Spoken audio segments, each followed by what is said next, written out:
ஆண்டவராகிய இயேசு கிறிஸ்துவின் நாமத்திற்கு மகிமை உண்டாவதாக. இந்த நல்ல நாளிலே உங்கள் யாவரையும் நான் வாழ்த்துகிறேன். இந்த நாளின் தியானத்திற்கு என்று தெரிந்து கொள்ளப்பட்ட வேத பகுதி ஏசாயா தீர்க்கதரிசன புஸ்தகம் 44 அதிகாரம் 21 வசனம். Isaiah chapter 44 verse 21. யாக்கோபே, இஸ்ரவேலே, இவைகளை நினை. நீ என் தாசன், நான் உன்னை உருவாக்கினேன். நீ என் தாசன், இஸ்ரவேலே, நீ என்னால் மறக்கப்படுவது இல்லை.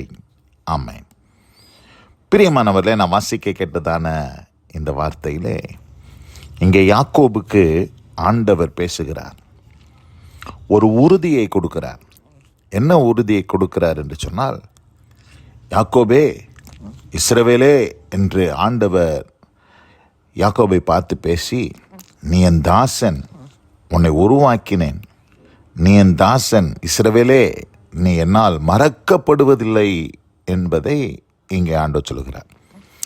பலவிதமான சூழ்நிலைகளுக்குள்ளாக நாம் கடந்து செல்லும்போது அநேக நேரங்களிலே நாம் என்ன யோசித்துக் கொள்கிறோம்னு சொன்னால், கர்த்தர் நம்மை மறந்து விட்டாரோ அப்படின்னு சொல்லி நம்ம யோசிக்கிறோம்.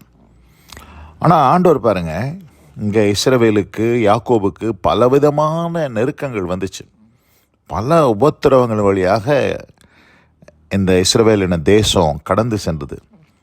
ஆனால் அவைகள் எல்லாவற்றிலும் ஆண்டவர் சொல்கிறாரு, உனக்கு அந்த பல உபத்திரவங்கள் வந்ததுனால கர்த்தர் என்னை மறந்து விட்டாரோ என்று சொல்லி நீ யோசிக்க வேணாம். நான் உன்னை மறக்கவே இல்லை, உன்னை நான் நினைத்து கொண்டே இருக்கிறேன் என்று கர்த்தர் சொல்லுகிறார். ஏசாயா தீர்க்கதரிசன புஸ்தகம் 49 அதிகாரம் 15 வசனத்திலையும் நம்ம அதே தான் நம்ம பார்க்குறோம்.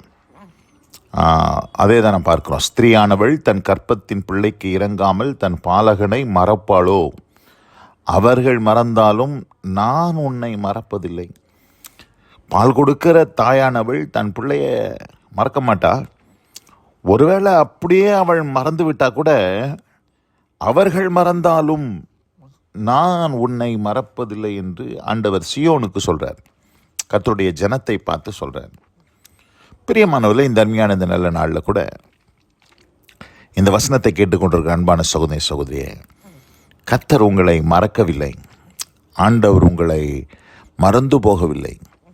நம்ம தான் அநேக நேரத்தில் யோசிக்கிறோம், நமக்கு வரக்கூடிய அநேக உபத்திரவங்களில் பிரச்சனையில் நம்ம என்ன யோசிக்கிறோன்னா, கர்த்தர் நம்மளை கைவிட்டார் போல, கர்த்தர் நம்மளை மறந்துட்டார் போல அப்படின்னு நம்ம யோசிக்க தோணுது. நிச்சயமாக இல்லை. ஆண்டவர் அந்த உறுதியை, இந்த வசனத்தை கேட்டுக்கொண்டிருக்கிற கர்த்தருடைய பிள்ளைகளே, உங்கள் ஒவ்வொருவருக்கும் ஆண்டவர் இந்த உறுதியை ஆண்டவர் கொடுக்குறார். நீங்கள் என்னால் மறக்கப்படவில்லை, நான் உங்களை நினைத்து இருக்கிறேன் அப்படின்னு சொல்கிறார். அது மாத்திரமில்லாதபடி கர்த்தர் நம்மளை மறக்கலை அப்படின்னு சொன்னாலே அப்படின்னா என்ன அர்த்தம்? எப்பொழுதுமே நம்மளை நினச்சிக்கிட்டு இருக்கிறார், நினைத்து கொண்டே இருக்கிறார். ஆண்டவர் எப்பொழுதுமே நம்ம நினைக்கிறார். நம்ம கூட அநேக நேரங்களில் நம்ம பெற்ற பிள்ளைகளை மறந்துடுறோம். நம்மளை பெற்றெடுத்த தாய் தகப்பனாரை இந்த பிஸி ஸ்கெடியூலில், நமக்கு இருக்கக்கூடிய அலுவல்களில் நான் மறந்து போகிறோம். மறந்துட்டு ஐயோ நம்ம பிள்ளையை மறந்துட்டோமே, நம்ம தாயை மறந்துட்டோமேன்னு சொல்லி நம்ம யோசிக்கிறோம். ஆனால் இந்த இடத்துல ஆண்டவர் சொல்கிறாரு, நீ என்னால் மறக்கப்படுவதில்லை. அது மாத்திரம் இல்லை, 115 சங்கீதத்தில் இங்கே என்ன சொல்கிறாரு அப்படின்னு பார்க்கும்போது, கர்த்தர் நம்மை நினைத்திருக்கிறார். 115 சங்கீதம் 12 வசனத்தை வாசிக்கிறேன். கர்த்தர் நம்மை நினைத்திருக்கிறார், அவர் ஆசீர்வதிப்பார். ஆண்டவர் எப்பொழுதுமே நம்மளை நினச்சிக்கிட்டே இருக்கிறார். ஆண்டவர் நினைந்தருளி இருக்கிறார்.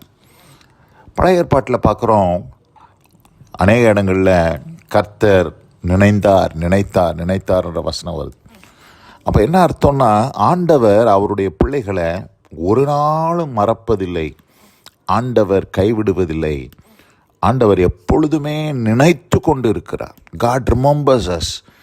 அவர் நம்மை நினைத்து கொண்டு இருக்கிறபடினாலே ஆண்டவர் என்ன செய்கிறாரா, அவர் நம்மை ஆசீர்வதிப்பார். பிரியமானவர்களே, இந்த அருமையான இந்த நல்ல நாளில் கூட இந்த வசனத்தை கேட்ட அன்பான சகோதரியே, கர்த்தர் உங்களை நினைத்திருக்கிறபடினால் அவர் உங்களை ஆசீர்வதிப்பார். ஆதலால் இந்த வசனத்தை கேட்ட அருமையான தேவ ஜனமே, சோர்ந்து போகாதே. யாக்கோபே, இஸ்ரவேலே, இவைகளை நீ நினை. நீ என் தாசன், நான் உன்னை உருவாக்கினேன். நீ என் தாசன் இஸ்ரவேலே, நீ என்னால் மறக்கப்படுவதில்லை என்று கர்த்தர் சொன்ன வார்த்தையின்படி கர்த்தர் மறவாமல் நம்மை நினைத்திருக்கிறார். கர்த்தர் நம்மை ஆசீர்வதிப்பார். ஆண்டவர் உங்களை நினைச்சிட்டாருனாலே ஆசீர்வாதம் தான்.